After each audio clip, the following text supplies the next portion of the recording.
বন্দরে মুক্তিযোদ্ধাদের সংবর্ধনা ও আলোচনা সভা অনুষ্ঠিত।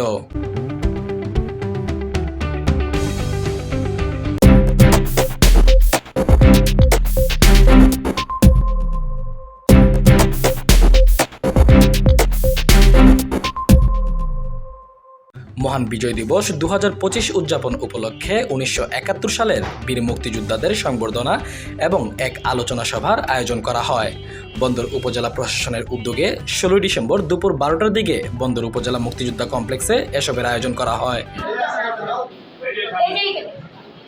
এ সময় বাংলাদেশ মুক্তিযোদ্ধা সংসদের আহ্বায়ক বীর মুক্তিযোদ্ধা জসিম আহমেদ তুতার সভাপতিত্বে সভায় প্রধান অতিথি হিসেবে উপস্থিত ছিলেন নবাগত নিয়োগপ্রাপ্ত উপজেলা নির্বাহী অফিসার শিবানী সরকার।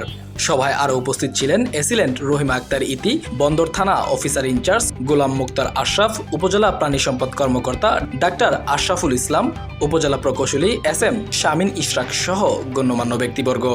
প্রধান অতিথির বক্তব্যে শিবানী সরকার বলেন, মুক্তিযুদ্ধ আমাদের চেতনা, আর মুক্তিযোদ্ধারা আমাদের জাতির মশাল, এবং মুক্তিযোদ্ধাদের দেখানো পথে বাঙালি জাতি এগিয়ে যাবে।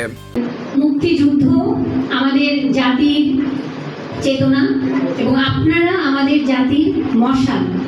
আপনাদের দেখানো পথ ধরে আমরা সামনের পথে এগিয়ে যাব।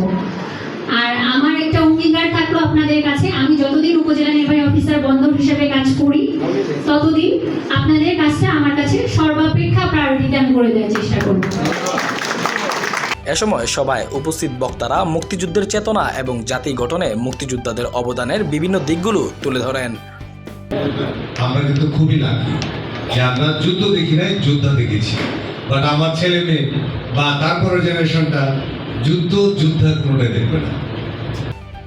উল্লেখযোগ্য মুক্তিযোদ্ধাদের মধ্যে উপস্থিত ছিলেন বাংলাদেশ মুক্তিযোদ্ধা সংসদের সদস্য সচিব মোহাম্মদ আওলাদ হোসেন, আব্দুল আজিজ, মোবারক হোসেন, আব্দুল জব্বার, লিয়াকত সহ 1971 সালে বিভিন্ন সেক্টরে যুদ্ধে অংশগ্রহণ করা বীর মুক্তিযোদ্ধা ও তাদের পরিবারবর্গ।